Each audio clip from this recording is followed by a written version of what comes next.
Hello छात्रों, स्वागत है आपका रन फॉर एमपीपीएससी चैनल पर। आज हम लेकर आए हैं भारतीय संविधान का संक्षिप्त इतिहास।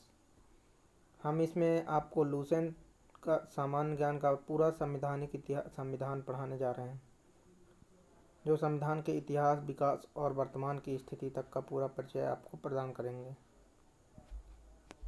तो चलिए चलते हैं क्लास में आगे और पढ़ते हैं। भारतीय संविधान का विकास और संक्षिप्त इतिहास। 1757 की प्लासी की लड़ाई और 1764 के बक्सर के युद्ध को अंग्रेजों द्वारा जीत लिए जाने के बाद भारत पर ब्रिटिश ईस्ट इंडिया कंपनी ने शासन का सिकंदर कसा। इसी शासन को अपने अनुकूल बनाए रखने के लिए अंग्रेजों ने समय समय पर कई एक्ट पारित किए, जो कि भारतीय संविधान की विकास की सीढ़ियाँ बनी। वे निम्नलिखित हैं। अब चलिए हम पहला एक्ट पढ़ते हैं, जिसका नाम 1773 का रेगुलेटिंग एक्ट। इस अधिनियम का अत्यधिक संवैधानिक महत्व है, जैसे भारत का ईस्ट इंडिया कंपनी के कार्यों को नियमित और नियंत्रित करने की दिशा में ब्रिटिश सरकार द्वारा उठाया गया यह पहला कदम था। अर्थात कंपनी शासन पर संसदीय नियंत्रण स्थापित किया गया। कंपनी के शासन पर संसदीय नियंत्रण स्थापित कर लिया गया। इसके द्वारा पहली बार कंपनी के प्रशासनिक और राजनीतिक कार्यों को मान्यता प्रदान की गई।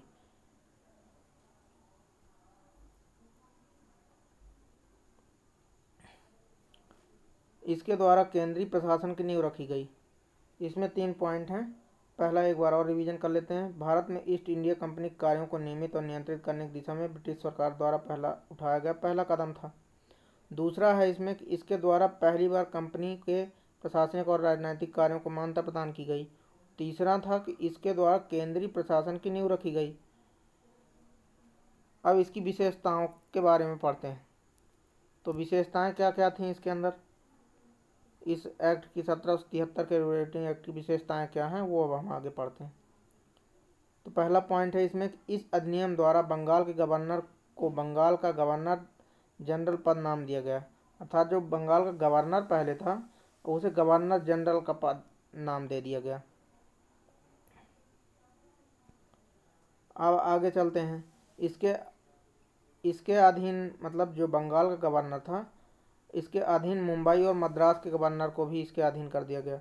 इस एक्ट के तहत बनने वाला प्रथम गवर्नर जनरल जो था वारेन हेस्टिंग था। ये हमारा बहुत ही इम्पोर्टेंट पॉइंट है, जिसको हमको याद रखना होगा कि 1773 का जो रेगुलेटिंग एक्ट था, उसके तहत सबसे पहला भारत का गवर्नर जनरल कौन बना, वो था लॉर्ड वारेन हेस्टिंग। इसका दूसरा पॉइंट क्या है कि इस एक्ट के अंतर्गत कलकत्ता प्रेसिडेंसी में एक ऐसी सरकार स्थापित की गई जिसमें गवर्नर जनरल और उसकी परिषद में 4 सदस्य थे, जो अपनी सत्ता का उपयोग संयुक्त रूप से करते थे। अर्थात कलकत्ता प्रेसिडेंसी में जो था, उसमें गवर्नर जनरल था और उसके साथ एक परिषद थी जिसमें 4 सदस्य थे, और वो सदस्य और ये परिषद मिलकर गवर्नर जनरल प्लस 4 सदस्य मिलकर, गवर्नर जनरल और प्लस 4 सदस्य मिलकर एक परिषद बना, और जो कि सत्ता का संयुक्त रूप से उपयोग करते थे। इस अधिनियम के अंतर्गत कलकत्ता में 1757 में एक उच्चतम न्यायालय की स्थापना की गई। ये हमको दूसरा पॉइंट याद करने के लिए जो है, उसमें ये है कि सर्वप्रथम भारत में किस अधिनियम के तहत उच्चतम न्यायालय स्थापित किया गया। तो इसका आंसर है 1773 का रेगुलेटिंग एक्ट। और दूसरा इससे प्रश्न क्या बन सकता है कि कलकत्ता में उच्चतम न्यायालय की स्थापना किस वर्ष की गई, 1774 में। और सर्वप्रथम उच्चतम न्यायालय की स्थापना किस स्थान पर की गई, तो कलकत्ता में। ये हमारे 3 प्रश्न यहाँ से बन रहे हैं, जिसमें इसका स्ट्रक्चर जो था, उसमें एक मुख्य न्यायाधीश था और 3 अन्य न्यायाधीश थे। और इसके प्रथम जो न्यायाधीश थे, मुख्य न्यायाधीश, वो सर एलिजाह थे। तो ये हमको एक और पॉइंट मिल गया यहाँ पे, इम्पोर्टेंट पॉइंट, कि इस जो प्रथम मुख्य न्यायाधीश थे भारत में अंग्रेजों द्वारा स्थापित उच्चतम न्यायालय के, वो सर एलिजाह थे, एलिजाह इम्पे। इनका पूरा नाम था सर एलिजाह इम्पे। और अन्य सदस्य जो अन्य 3 न्यायाधीश थे वो थे चैम्बर्स, लिमेस्टर्ड और हाइड। अब देखिए,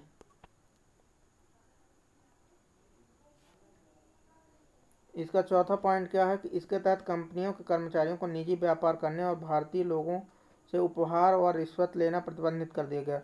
अर्थात अभी तक जो कंपनी के कर्मचारी थे वो अपने मनमाने तरीके से कार्य कर रहे थे, निजी व्यापार कर रहे थे। कुछ लोग भारतीय लोगों से उपहार और रिश्वत ले रहे थे, उसको प्रतिबंधित कर दिया गया, मतलब कुछ पारदर्शिता लाई गई। अब 5वां पॉइंट पढ़ते हैं, इसमें क्या है। इस अधिनियम के द्वारा ब्रिटिश सरकार को बोर्ड ऑफ डायरेक्टर्स के माध्यम से कंपनी पर नियंत्रण सशक्त हो गया। इस अधिनियम के द्वारा ब्रिटिश सरकार को बोर्ड ऑफ डायरेक्टर्स के माध्यम से, मतलब एक बोर्ड ऑफ डायरेक्टर्स बना दिया गया जिसके तहत कंपनी पर नियंत्रण किया गया। इसे भारत में इसके राजस्व, नागरिक और सैन्य मामलों की जानकारी ब्रिटिश सरकार को देना आवश्यक कर दिया गया। अर्थात भारत में राजस्व कितना वसूला जाएगा, भारत के नागरिकों के लिए क्या सुविधाएं कंपनी प्रदान करेगी, और भारत में सैन्य व्यवस्था क्या कंपनी करेगी, उसका सारी जानकारी अब ब्रिटिश सरकार को देना पड़ेगा कंपनी को। ये हमारे प्रमुख प्रावधान किसके थे, 1773 के रेगुलेटिंग एक्ट का। तो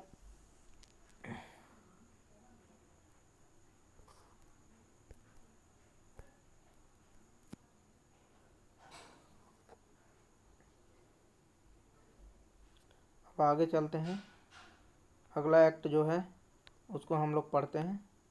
अगला एक्ट जो है एक्ट ऑफ सेटलमेंट 1781, मतलब जो कमियां थी 1773 के रेगुलेटिंग एक्ट में, जो कमियां थी 1773 के रेगुलेटिंग एक्ट में, जो भी कमियां थी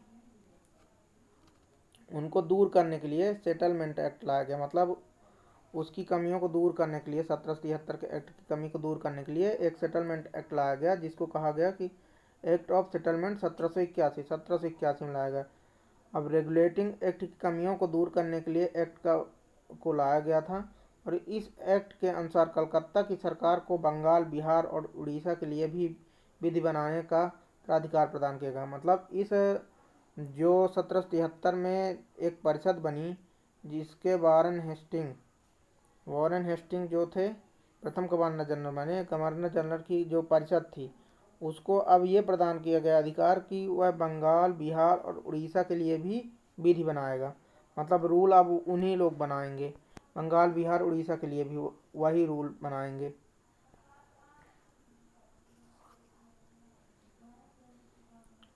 अब अगला एक्ट हम लोग पढ़ते हैं, जो इसमें तीसरा एक्ट दिया गया है।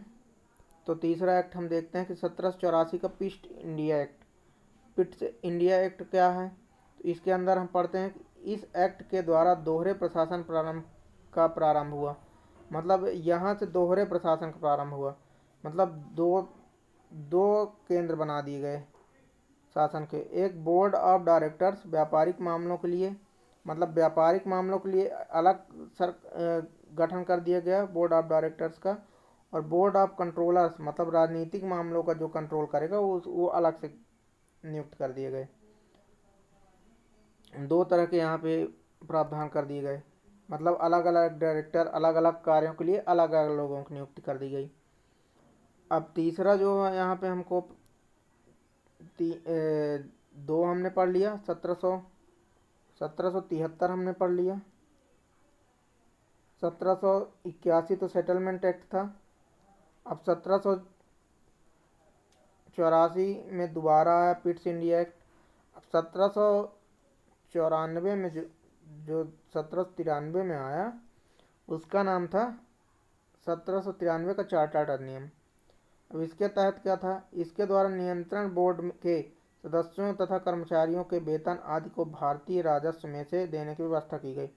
मतलब भारत के में जो भी राजस्व वसूली की जाएगी उसी से इन सब कर्मचारियों को वेतन दिया जाएगा।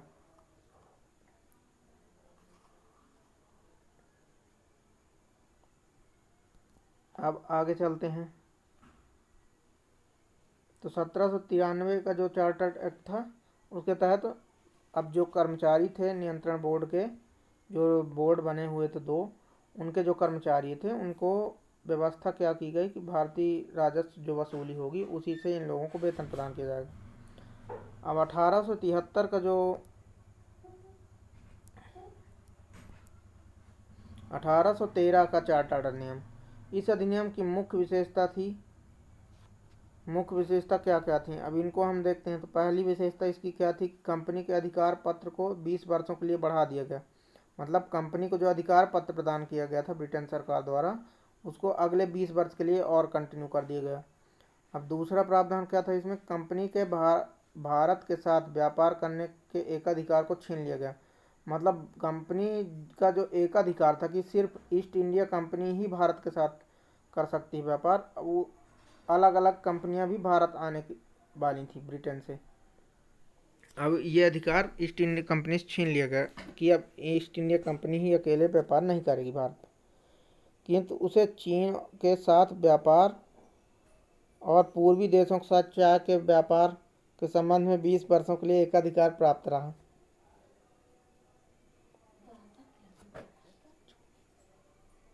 किंतु उसे चीन के साथ व्यापार, मतलब चीन के साथ जो व्यापार करेगा, ईस्ट इंडिया कंपनी चीन के साथ चाय का व्यापार करती थी और पूर्वी जितने देश थे उनके साथ चाय के व्यापार के संबंध के लिए 20 वर्ष के लिए और आगे बढ़ा दिया गया इसको।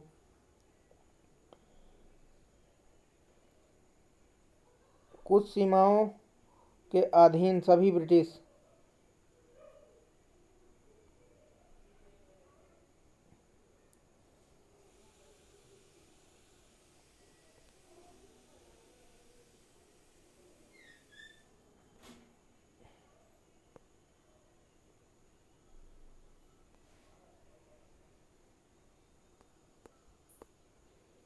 तो यहाँ पे लगता है हमारा पेज कहीं गुम हो गया, उसको एक बार देखते हैं। सेकंड नंबर पेज पर चलते हैं। तो सेकंड नंबर पेज है ये जो कि हम पढ़ रहे थे। फर्स्ट पेज में हमने कहाँ तक पढ़ लिया था, फर्स्ट पेज में हमने पढ़ लिया, ये हमने पढ़ लिया है कि कुछ सीमाओं के अधीन सभी ब्रिटिश, कुछ सीमाओं के अधीन सभी ब्रिटिश के बाद हम लोग देखते हैं अगला क्या है।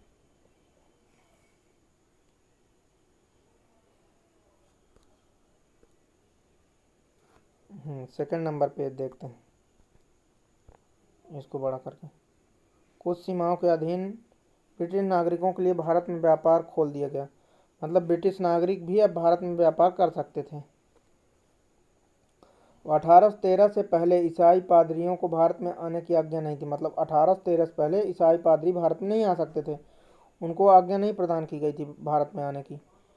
पर उसके बाद 1813 का जो अधिनियम आया उससे ईसाई पादरियों को भारत में आने की आज्ञा प्रदान की गई। अब 1833 का चार्टर्ड अधिनियम, ये हम चौथा, अभी तक हमने पढ़ा क्या, 1773 का अधिनियम पढ़ा, फिर 1781 का, 1784 का ईस्ट इंडिया एक्ट, फिर 1793 का एक एक्ट हमने पढ़ा, और फिर उसके बाद अब हम पढ़ रहे थे 1813 का अधिनियम, और अब हम लोग 1833 का चार्टर्ड अधिनियम पढ़ रहे हैं।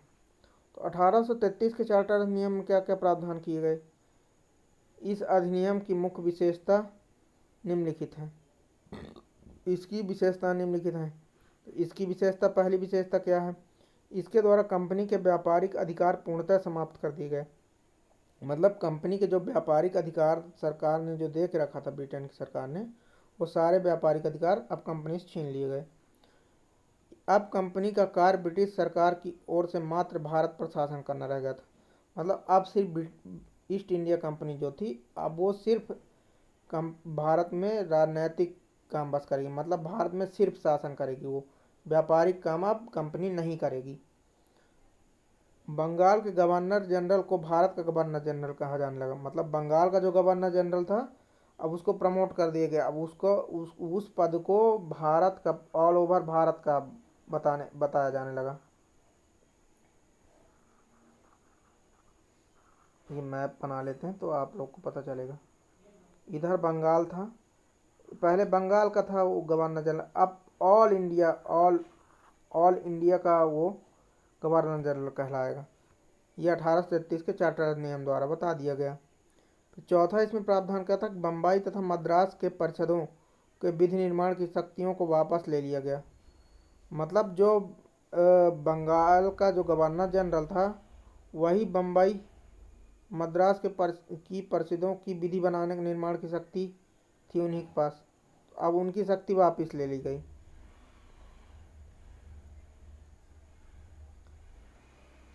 अर्थात बम्बई और मद्रास के जो परिषद थे उनसे विधि निर्माण करने की शक्ति वापस ले ली गई। अब पांचवा पॉइंट क्या है इसका कि विधि परामर्श सहित गवर्नर जनरल की परिषद में विधि सदस्य के रूप में चौथे सदस्य को शामिल किया गया। मतलब अभी तक सिर्फ 3 सदस्य थे, एक गवर्नर जनरल और 3 सदस्य थे, पर अब जो है एक विधि सदस्य को भी शामिल कर दिया गया, जिससे अब 4 सदस्य हो गए गवर्नर जनरल की परिषद में। आगे देखते हैं। इसका जो छठा पॉइंट है इसमें है कि भारत में दास प्रथा को विधि विरुद्ध घोषित कर दिया गया।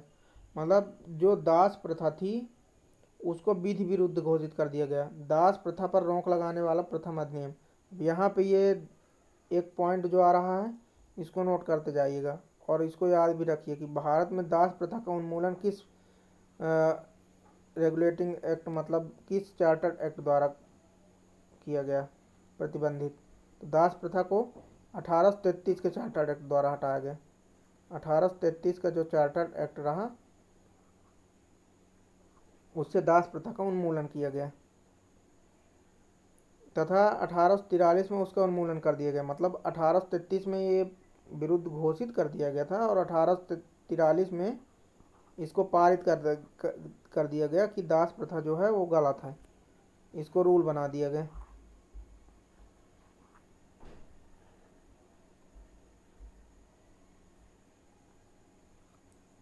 अब इसका 7वां पॉइंट जो है अधिनियम की धारा 87 के तहत कंपनी के अधीन पद धारण करने के किसी व्यक्ति को धर्म, जन्म स्थान, मूल वंश और रंग के आधार पर अयोग्य न घोषित ठहराने जाने को बंद किया गया। मतलब अभी तक कंपनी में जो था कि उनको अंग्रेज ही भर्ती होंगे, गोरे लोग ही भर्ती होंगे, ऐसा जाति आधारित प्रथाएं चल रही थी, जिसका अब उन्मूलन कर दिया गया धारा 87 के तहत।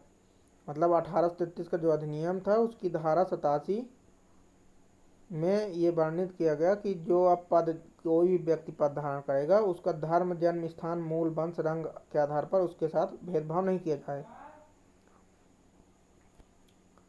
8वां पॉइंट क्या है इसका कि गवर्नर जनरल की परिषद को राजस्व संबंध में पूर्ण अधिकार प्रदान करते हुए गवर्नर जनरल को संपूर्ण देश के लिए एक ही बजट करने का अधिकार दे दिया गया। मतलब अब गवर्नर जनरल का जो परिषद था अब उसको पूर्ण अधिकार प्रदान कर दिया गया कि अब वो देश में एक बजट लेकर, मतलब बजट की प्रणाली सर्वप्रथम किस अधिनियम द्वारा आई भारत में? 1833 के चार्टर नियम द्वारा।